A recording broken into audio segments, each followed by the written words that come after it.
tous, bienvenue dans 1, 2, 3 Santé. Nous nous intéressons aujourd'hui à la violence chez les jeunes. Agressions, insultes et harcèlements font souvent les gros titres de la presse. Il ne s'agit pas ici d'accroître le sentiment de peur ou d'insécurité, mais bien de s'interroger sur la réalité de cette violence. Comment la comprendre, comment la prévenir et comment réagir, José? Violence, on n'entend parler que de ça s'agissant de nos jeunes. Qu'en est-il? Comment l'endiguer? Non pas réagir à chaque fête d'hiver sans lendemain, mais tenter de comprendre les causes et tenter de la prévenir dès l'enfance. Et tout de suite, la question du jour.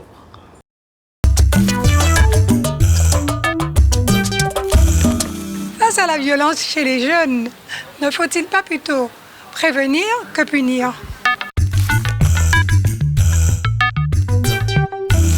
Pascale Benoué est éducatrice spécialisée à la maison des adolescents et c'est notre invitée aujourd'hui. Bonjour Madame Benoué. Bonjour. Bonjour. Bonjour. Alors est-ce qu'il y a réellement plus de violence chez nos jeunes ou est-ce que c'est un sentiment qui est plutôt véhiculé par les médias? Je pense sincèrement que cette violence, elle est beaucoup plus importante et surtout, elle est plus manifeste, elle est plus diffusée, elle est plus partagée, pour utiliser un terme qu'utilisent les réseaux sociaux. Ça veut dire qu'on partage, on n'est plus seulement à parler d'un fait, mais on la partage. Donc vraiment, cette violence, elle est vraiment plus visible et vraiment de plus en plus accrue chez les jeunes. Et de quel type de violence parle-t-on? Est-ce que c'est une violence physique, verbale, sexuelle, tout à la fois? Elle est vraiment multiple. Et on peut même dire qu'elle peut être même combinée, c'est-à-dire autant on voit la violence verbale, puisque au niveau même de la définition de ce qui est pour nous violent, chez les jeunes, c'est pas pareil. C'est-à-dire un mot qui pour nous est violent, pour eux, c'est de l'ordre de la banalité. Donc cette violence-là, verbale, elle existe. Physique, oui. Psychologique, sexuelle, oui. Multiple violence. Voilà. Et que cache la violence chez les adolescents? Que cache cette violence? Alors c'est une question, je veux dire, vraiment très importante, puisque la violence pour nous, en tout cas professionnelle, mais de façon, je veux dire, générale, n'est que la partie visible de l'iceberg. Et vous faites bien de poser cette question, puisqu'en fait, elle a une source, elle a une origine, elle a une histoire. Et j'aime à dire que... C'est un malaise global. C'est un malaise global, c'est un malaise personnel. C'est aussi parfois une absence, je veux dire, d'autres moyens pour résoudre un conflit. C'est-à-dire quand un jeune a été élevé dans un milieu où il n'y a eu que la violence pour s'exprimer, pour résoudre un conflit, ben il s'exprimera par la violence. Quand il y a un mal-être, il n'y a pas d'autre clé, il n'y a pas d'autre outil, ben on s'exprime par la violence. Quand on a des modèles autour de nous où il n'y a eu que de la violence pour résoudre, ben on utilise la violence. Quand on est mal dans sa peau, écoutez, c'est comme quand vous avez une plaie et que quelqu'un s'approche, vous réagissez, c'est un peu ça. Donc on réagit en fonction de ce qu'on vit. C'est un mal-être personnel. C'est un mal-être sociétal, mais c'est aussi une façon d'exister parfois. C'est une façon, en tout cas, de s'exprimer. C'est une façon de s'exprimer et quand on ne peut pas faire autrement. J'ai envie de dire ça, parce que ce qu'on observe, en tout cas sur le terrain, c'est bien parce qu'on ne peut pas faire autrement. Et notre mission, je veux dire, notre travail, c'est de proposer autre chose, de dire à un parent, de dire à un jeune, il y a autre chose qui existe. Tu vas mal, mais tu peux t'exprimer autrement, tu peux résoudre autrement. Surtout que la violence, elle est néfaste. Je veux dire, les conséquences de la violence, que ce soit au niveau psychologique, que ce soit au niveau physique, à tout au niveau de vos relations avec vos pairs, la société, elle est néfaste. Donc c'est comment aussi proposer autre chose. Mais d'abord, je veux dire, s'intéresser à la source, à l'origine de cette violence, à l'origine du mal-être et de la souffrance de la personne. Justement, à propos de l'origine, quelle est l'influence des problèmes économiques? Oh là là, ça c'est une question, l'influence des problèmes économiques. Je ne suis pas une économiste, mais ce que face au chômage des parents. C'est ça, c'est-à-dire qu'il y a beaucoup de frustration. Voilà, ils ont peu de perspectives. Chômage des parents, société en crise. Manque d'avenir pour eux aussi. Absolument. Je veux dire, c'est un aspect des choses. Ça veut dire, face à ta frustration, c'est comment gérer cette frustration. Face à une société qui va mal et comment la gérer. Comment accepter que autour de toi, voilà, il y a des inégalités, je veux dire, extrêmes, il y a des extrêmes. Donc c'est ça. Donc c'est comment aussi accompagner la personne à être bien, même dans la difficulté, et ne pas s'exprimer par la violence. À chercher d'autres solutions. À d'autres solutions.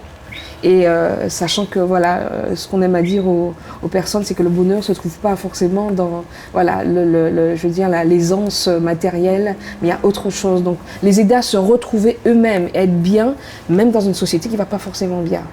Les facteurs de risque, vous en avez un petit peu parlé tout à l'heure, notamment la violence au sein de la famille. Bien sûr. Il y en a d'autres?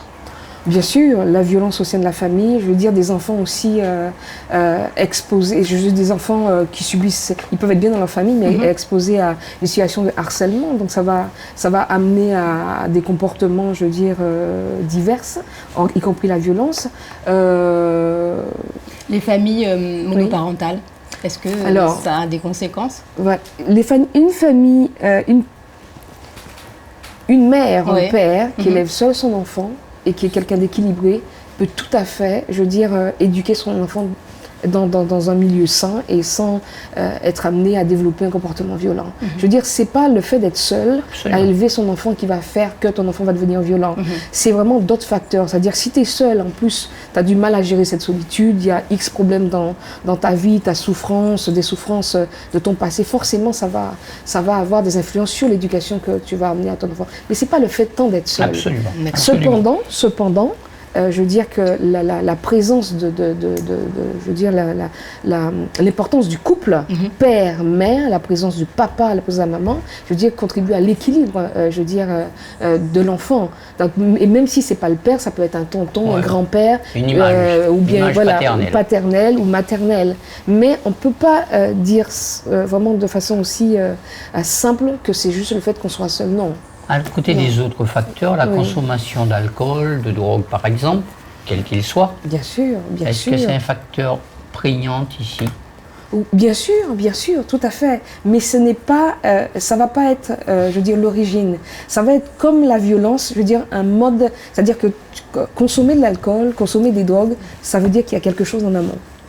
Je veux dire, on ne consomme pas pour consommer. C'est vrai qu'un adolescent consomme par curiosité, goûte à ça, mais je veux dire, perdurer dans la consommation, devenir addict et développer un comportement violent, ça montre qu'il y a une absence quelque part, il y a un trou quelque part, il y a une demande, il y a une quête. Il y a une recherche quelque part. Il faut voir les choses dans leur ensemble. Tout à fait. On vous propose tout de suite le témoignage d'une grande dame guadeloupéenne. Elle a milité pour le droit des enfants, des femmes et des familles. Georges Tarrer nous livre ici sa vision des choses. Georges Tarrer est une personnalité incontournable de la société guadeloupéenne. Sage-femme de profession, cette grande dame guadeloupéenne au caractère bien trempé se bat depuis toujours pour les droits des femmes et de la famille. Écoutons-la, nous livrant son analyse sur la violence et apportant son regard plus largement sur la jeunesse guadeloupéenne. La violence est mondiale. Hein. La violence est mondiale et il y a encore l'actualité. L'actualité, c'est la violence. Quand vous ouvrez votre télévision, c'est toujours des images de violence, des scènes de violence. Notre pays qui était un pays tranquille, c'était un Eldorado, qui continue à être un Eldorado, est devenu lui aussi violent. Ce qui compte dans une société, c'est la famille. C'est la famille, c'est l'unité de la société. Lorsque j'étais jeune, ma mère m'avait dit, Georges, tu ne dois pas manger dans la rue. Savez-vous que maintenant je suis pressée, je prends un bout de pain, quand j'arrive dehors, je crache. Parce que ça m'a marqué. L'éducation, c'est dans la famille. La famille se réunissait autrefois. Il y avait une unité familiale, si bien qu'il y a des endroits qui s'appellent à Dupuis, c'est que tous les Dupuis habitaient là, à tel endroit. La famille était ensemble. Et non seulement que les tantes, que les frères étaient, tout le monde avait droit sur l'enfant, mais en plus les voisins. Si un voisin t'avait vu faire une bêtise et allait le dire à tes parents, et là tu n'étais pas bien. Donc c'était une sorte de famille généralisée. Le lien familial permet aux gens d'être soudés et d'avoir une morale. Autrefois, tout le monde habitait ensemble. Parfois, les grands-parents poussaient pour loger les enfants. Actuellement, même s'ils veulent. Ils ne peuvent pas, parce qu'ils ont des appartements, ils sont dispersés. Les gens sont chez eux. C'est la société qui veut que les choses ne soient plus comme avant. Ah, les réseaux sociaux, c'est une plaie. On écrit n'importe quoi sur n'importe qui. On est souvent déconnecté de la réalité. Mais est-ce qu'on peut se passer des réseaux sociaux? Nous ne pouvons pas. C'est l'avenir. C'est le progrès. On n'arrête pas le progrès. Mais le progrès arrive aussi avec son cortège de nuisances. Face à ça, il faut qu'il y ait un lien parent-enfant, qu'on puisse aborder tous les sujets.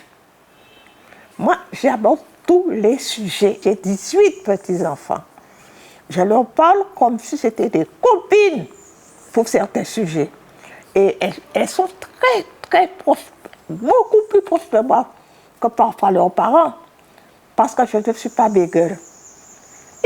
C'est pas la peine de prendre une posture de grande personne, de ne pas parler ça. Il faut parler aux jeunes. Il faut entrer dans le vif du sujet.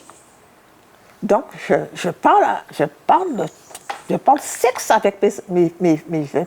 Il faut, parce que vous ne parlez pas, mais la radio va leur dire, la télé, les livres, les brochures, une copine va leur parler autrement et va leur parler de ça. Donc, mais sans laisser montrer les conséquences, sans expliquer la réalité des choses.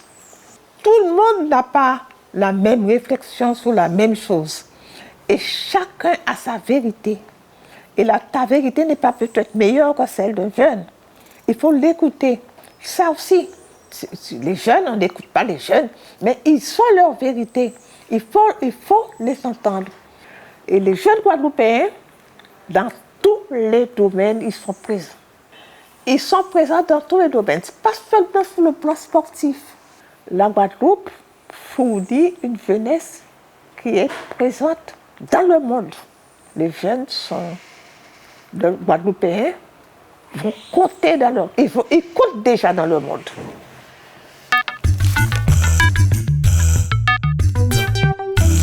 Madame Benoué, il y a quand même beaucoup d'actions qui ont été mises en place par les communes. Je pense aux éducateurs de quartier, par exemple. Tout à fait. Il y a de nombreuses associations qui mettent en place des programmes en faveur des jeunes dans les quartiers, je veux dire des programmes de proximité.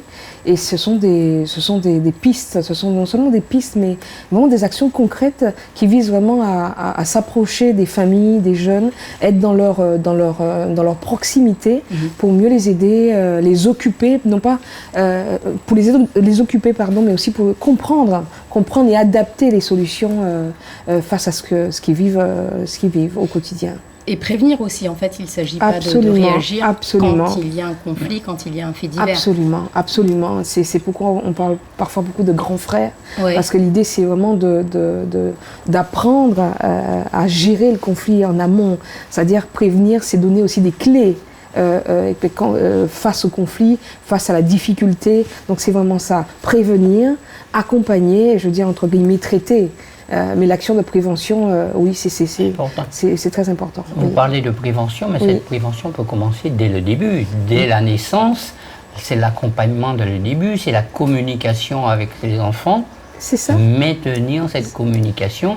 Et parfois, tout commence par une rupture. Tout à fait. Je veux dire que ça commence dès le jeune âge. Dès le jeune âge, vous savez, l'enfant, il apprend à dire non, il apprend à dire je veux pas, il apprend à gérer sa frustration. Donc c'est vraiment dès le jeune âge comment, je veux dire, les éducateurs, je parle des parents, comment au niveau de la famille, l'entourage, accompagne cet enfant à apprendre à gérer une frustration. Ça part de là. Comment apprendre à gérer quand c'est difficile, comment apprendre à tenir quand c'est compliqué. Donc ça part du jeune âge. Et c'est vrai que oui, malheureusement, les situations qu'on accompagne arrivent, enfin l'aide arrive souvent au moment où il y a la rupture, mais l'idée c'est vraiment en amont, d'accompagner, de développer ce qu'on appellerait les habiletés sociales, savoir comment se comporter, se maîtriser, apprendre à dire que je suis en difficulté, j'ai besoin d'aide, mais ça s'apprend depuis le jeune âge. Donc c'est ça l'idée. L'apprentissage du non, l'apprentissage des frustrations.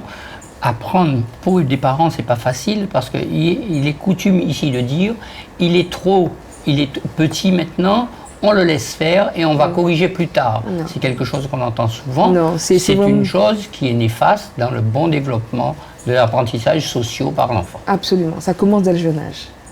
C'est comme une plante que tu, je veux dire, dès le départ, quand elle est travers, quand tu mets un tuteur, là c'est compliqué à la redresser. Donc c'est vraiment dès le départ. Bien l'arroser. Oui. Restez avec nous dans la seconde partie de cette émission.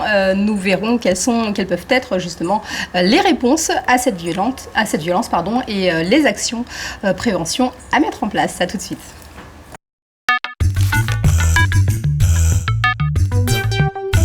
Retour sur le plateau de 1, 2, 3 Santé avec Pascale Benoué, éducatrice spécialisée à la maison des adolescents. Comment devraient agir les parents face à la violence des adolescents? Est-ce qu'on peut leur donner quelques clés? On a dit tout à l'heure qu'il fallait commencer très jeune. Et plus tard, que faire? Et plus tard, que faire? Vous savez, il n'y a pas de solution type. Oui. Parce que par rapport à ce qu'on disait tout à l'heure, vous savez, chaque famille a ses problèmes, chaque famille a son histoire. Mais ce que j'ai envie de dire aux parents, c'est parfois aussi d'agir dans le bon sens, et demander de l'aide. Parce que éduquer quelqu'un, c'est pas quelque chose de technique. Répondre à la violence, répondre aux problèmes, c'est pas technique. Même s'il y a des, il y a un petit aspect technique, calme-toi, respire et tout ça. Mais je veux dire, au-delà de ça, quand un parent connaît son enfant, d'où vraiment le fait de l'accompagner depuis le jeune âge, le parent est à même d'avoir plus de pistes, même de solutions que nous professionnels, parce qu'il connaît son enfant. Mais c'est demander de l'aide aussi. C'est ça, demander de l'aide, savoir demander de l'aide. Ça peut être à l'entourage, ça peut être aux professionnels, à la maison des adolescents. Alors, c'est vrai qu'on parle de la maison des adolescents. Bon, c'est vrai que notre mission s'adresse aux adolescents. Et la crise adolescente, ces faits de violence, vraiment, elle va être exacerbée à cette période-là. Les 17 ans. Donc, demander de l'aide, ne pas hésiter à demander de l'aide et sans culpabilité, parce que c'est ça aussi notre mission, c'est de déculpabiliser un parent. Vous savez, un parent fait ce qu'il peut. Tout à fait. Et j'aime à dire que quand tu n'as pas reçu de l'amour, quand tu n'as pas su, tu ne peux pas en donner. D'accord? Donc il ne s'agit pas de culpabiliser le parent, mais vraiment d'aider, d'accompagner. Quand tu sais pas faire, tu sais pas faire. Mais ça n'enlève pas ta dignité de parent, ça n'enlève pas ta valeur de parent. Donc voilà, la maison des adolescents, entre autres, c'est un lieu où vraiment les parents peuvent venir simplement, sans forcément de rendez-vous. C'est gratuit, ils peuvent rencontrer différents professionnels pour aborder ces questions-là. Tout à fait, mais plus précocement encore, dans le jeune âge, dès qu'il commence à y avoir des distorsions dans la relation familiale, on peut parfaitement s'adresser à son médecin traitant, parler à une personne de confiance dans la famille, Absolument. à un oncle, à une autre personne qui va redresser les choses, à d'autres parents, tout à fait. son enseignant, Absolument. etc. L'essentiel, c'est qu'il n'y ait pas que l'enfant ne se sente pas isolé. C'est ça. Et vous avez dit un mot qui est très important, vous avez parlé d'amour. Je pense qu'il faut que l'enfant se sente aimé dans sa famille, mais qu'il y ait des preuves d'amour aussi pour qu'il se sente en confiance. Parce que souvent la rupture vient de ça, parce qu'il se sent un peu perdu aussi. Tout à fait. Je vais vous donner une petite anecdote rapidement. J'ai rencontré une situation assez particulière d'une adolescente qui était en conflit ouvert avec sa mère, mais vraiment quelque chose de violent. On a organisé une réunion avec la famille. Elle demandait à sa mère une seule chose, de me dire que tu m'aimes. Avec la présence de tous les professionnels, la présence du père, de la mère, la mère n'a jamais pu le dire à la fille. Elle n'a pas pu. Donc après, c'est comment aussi proposer à un parent un travail sur eux-mêmes. C'était seulement ce qu'elle demandait. Ça veut dire qu'elle avait une manifestation de violence, ça partait dans tous les sens. Elle demandait à sa mère, dis-le-moi au moins, même si tu ne peux pas me le prouver, mais dis-le-moi là devant tout le monde. Voilà. Et nous, on pensait que vraiment que ça allait se faire. Elle n'a pas pu. Et ça a été Donc d'où le fait aussi d'accompagner le parent. C'est ce qu'on disait, quand il n'y a pas, il n'y a pas. C'est accompagner, aider et aller avec la personne dans son histoire et à trouver l'historique de ses blocages, de ses souffrances qui doivent être traitées, en tout cas qui doivent être, quand on dit traiter, c'est un grand mot, mais en tout cas se pencher sur l'histoire même du parent qui... parce que ce qu'on voit chez les adolescents, il y a souvent une source... Les parents, je ne vais pas dire sans culpabilité, mais le parent aussi a une responsabilité dans ce qui se passe chez l'ado. Avant de soigner les enfants, il faut peut-être parfois prendre en charge les parents et aider, accompagner les parents. Les accompagner, je préfère ce mot-là, voilà. Et les accompagner, les écouter, les valoriser, même dans ceux qu'ils n'ont pas, dans le peu qu'ils ont pu faire, les valoriser, les encourager. Les encourager, vraiment c'est ça. Et c'est un travail parallèle, vous ne pouvez pas accompagner l'adolescent sans accompagner le parent, le milieu dans lequel il vit. Donc il faut accompagner le parent, la grand-mère, parfois on sollicite aussi un tonton, une tati, l'environnement familial. Et l'environnement scolaire? Alors l'environnement scolaire, c'est un milieu aussi, je veux dire, dont on tient compte beaucoup, parce que l'enfant, l'adolescent va y passer beaucoup de temps. Donc il y a des professionnels, les assistantes sociales, les psychologues, je veux dire, les profs même, les infirmières scolaires, sont là pour ça. Et je veux dire, de plus en plus, il y a des programmes de développer pour aider les parents, les enfants à parler de ce qu'ils vivent, à exprimer leurs difficultés. Je veux dire, un espace en tout cas, ces espaces sont de plus en plus favorisés en termes de programmes, mais aussi d'un espace temps. Il y a un lieu où tu peux aller, tu peux parler à quelqu'un quand ça ne va pas. Alors justement, pour endiguer le phénomène de violence chez les jeunes, la Maison des adolescents développe la méthode pacifique. Elle est proposée aux écoles, notamment aux enseignants, pour désamorcer les conflits entre élèves. Regardez.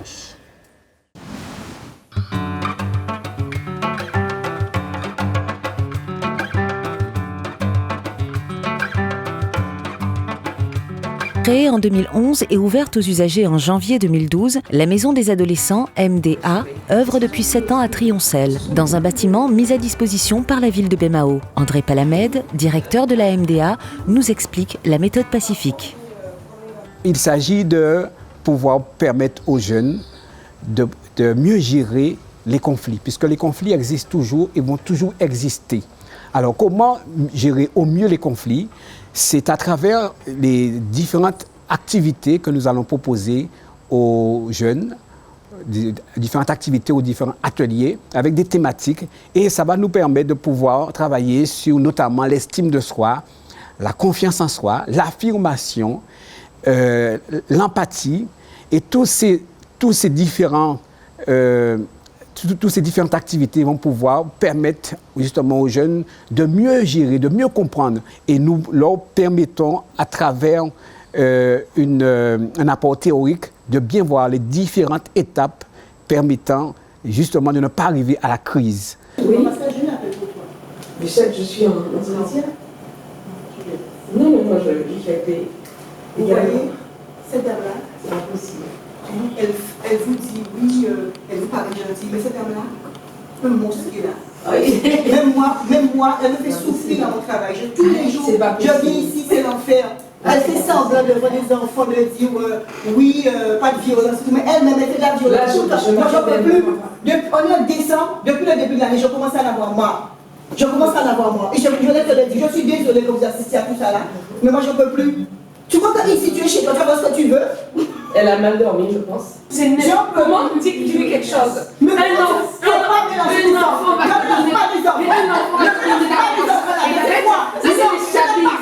ça c'est les chabines. Merci. C'est-à-dire qu'on voit que d'un conflit, d'un désaccord purement, je veux dire, banal, professionnel, un temps, une circonstance, on est arrivé à un conflit de valeurs.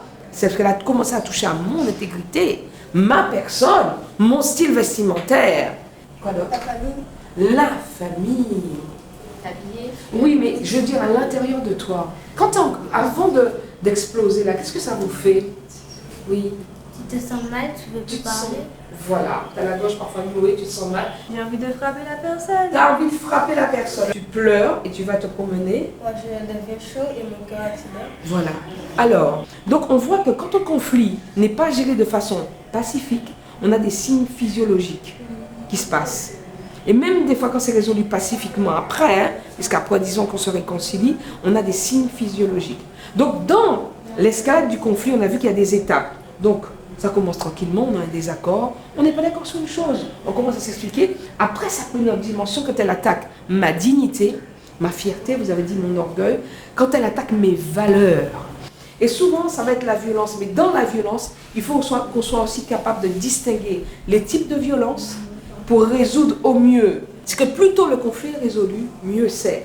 autant que ce soit possible. Parce qu'on a dit aussi que des fois, c'est pas possible. Quand on est trop énervé, trop agressif, il faut attendre du temps, il faut réfléchir à une stratégie avant de résoudre. L'aide, savoir demander de l'aide, ça ne nous diminue pas. Dire que je ne suis pas capable, tu peux m'aider, aidez-moi, je ne suis pas capable, aidez-moi sinon je sens que je vais l'étrangler, aidez-moi parce que je sens que je vais m'énerver. Ça fait partie de la résolution du conflit. Donc c'est la raison pour laquelle que nous avons, dans cette méthode-là, on privilégie les 4 C.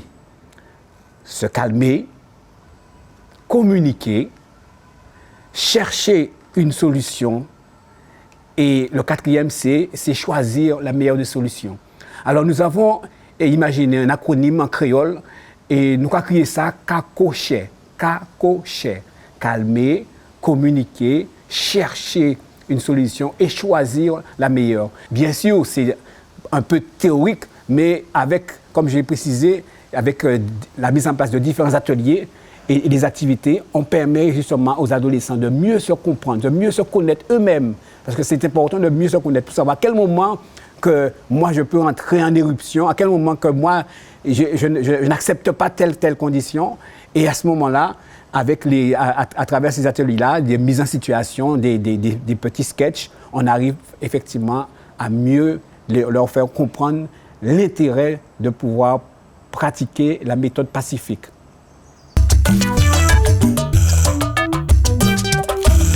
La méthode pacifique, est-ce qu'elle est bien accueillie par les enseignants ? Elle vient vraiment comme un élément de réponse, je veux dire, pour le milieu scolaire, donc très bien accueilli par les enseignants, par les élèves. Les élèves aussi. Mais les enseignants, ils trouvent vraiment aussi un espace, parce qu'il s'agit de former d'abord les enseignants, qui vont après, je veux dire, animer des ateliers. Mais pour eux, c'est aussi un espace où ils vont pouvoir parler de leurs difficultés, de ce qu'ils vivent au quotidien, donc très bien accueillis par le corps enseignant, par le corps pédagogique de façon générale, parce que ce n'est pas que les enseignants. Donc c'est une méthode basée sur le contrôle émotionnel des choses. Oui, et le développement des habiletés sociales, parce qu'en fait, il ne s'agit pas de dire aux gamins, sois pas violent, ne fais pas, mais qu'est-ce qu'on lui propose ? C'est-à-dire que comment faire ? Concrètement, comment faire ? Donc il s'agit vraiment d'exercice, mais aussi, je veux dire, de développement, même au niveau du vocabulaire, de définition, mais aussi au niveau du comportement, de développer d'autres habitudes et les expérimenter. C'est ce qui est intéressant. C'est-à-dire on expérimente véritablement à travers ces programmes comment, je veux dire, c'est plus confortable de gérer un conflit pacifiquement que dans la violence. Au niveau de ton corps, au niveau de tes émotions, à tous égards, c'est vraiment plus confortable et c'est plus payant, c'est plus gratifiant. Leur apprendre qu'il y a d'autres façons de s'en sortir. Voilà, gérer pacifiquement. Alors à la maison des adolescents, vous accompagnez des centaines de jeunes en rupture et leur famille. Oui. Est-ce qu'il vous arrive parfois de vous sentir impuissant ? Oui, tout à fait. Ouais. Vous savez, des fois, vous avez des histoires de vie et que vous entendez, vous avez l'impression que est-ce que ça existe dans notre petit pays, notre petite île, et vous êtes juste là. Mais dans le juste là, je veux dire, parfois c'est la bonne attitude. Des fois, on est juste là. L'accueil bienveillant, l'attitude bienveillante, être dans l'empathie, je veux dire, dans la compassion, mais un peu être juste là. Parce que c'est déjà beaucoup. C'est déjà beaucoup parce qu'en fait, la personne elle vient parler, elle a une écoute sincère, elle a une écoute authentique, elle a vraiment un environnement bienveillant et ça lui suffit pour rebondir, pour tenir et pour continuer. Parce que concrètement, il n'y a pas de solution. Concrètement, il n'y a rien techniquement qui va venir penser le bobo, il n'y a rien techniquement. Donc être là, l'attitude bienveillante, vraiment ça aide énormément. Avez-vous le sentiment que beaucoup baissent les bras ? Les parents d'abord ?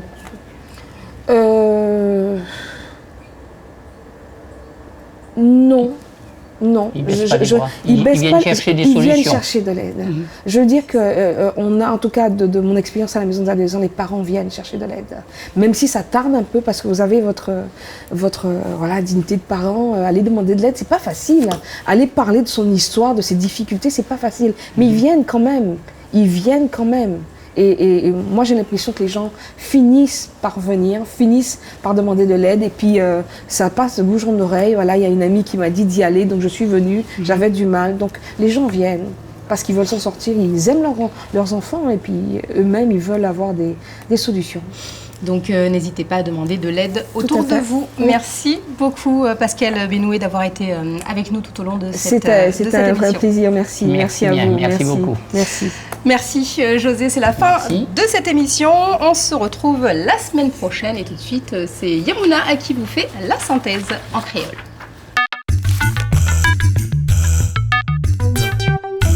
Messieurs et dames, bien bonjour. Tout partout, eh bien, nous qu'attendons parler des violences. Et violences là, ça souvent de fois qu'a concerné la jeunesse. Pour bailler la voix à ces phénomènes-là, José et Malika invité Pascal Benoué, qui est éducatrice spécialisée et responsable à la maison des adolescents à Bemaou. Puis, eh bien, toute comportation à jeunesse là, tini violence dedans. Qui c'est Jean Yoka parler, Jean Yoka organiser en société là, même Jean Yoka réfléchir. Puis, ça a caché en bité. Alors, est-ce que c'est un problème économique? Est-ce que c'est un problème en société là? Est-ce que c'est un problème en l'école là? En tout cas, ces jeunes gens là, ça souvent de fois, eh bien, si ils fait ça, c'est pour eux peut faire contre tout le monde.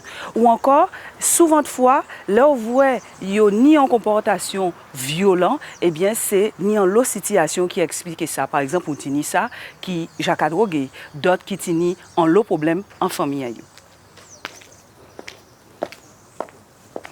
Nous dit que violence là, tout partout. Dans ces quartiers-là, en ville-là, il y avait un gros phénomène des bonnes. Mais en qui genre, la société-là doit être réagie, en qui genre, force et famille-là réagit, eh bien, c'est la prévention. Ça veut dire qu'il faut prendre du vent avant de prendre. C'est depuis ce petit tout petit, eh bien, il faut parler bayo, il faut écouter yo, il faut bayo des activités qu'il y a aimé, sport par exemple. Moi, Benoué, parlez-nous des méthodes qui sorti Canada, méthode pacifique. Aussi là, il y a apprendre ces jeunes là, communiquer en d'autres gens pour si en cas pas eh bien on ga ou l'élever, eh bien pour y patini brutalité. Alors mais on va comprendre que patini méthode miracle puisque phénomène là ça eh bien c'est ça qui concerne tout le monde, c'est ensemble qui les politiques, qui les familles, société là même doit être mettre tête à yo collé ensemble, avec l'amour et patience, eh bien, nous qui arrivons à bout. La famille, il faut nous songer, parler bas petit en nous, pour ne pas faire de l'eau sortir en nous. À dans notre soleil.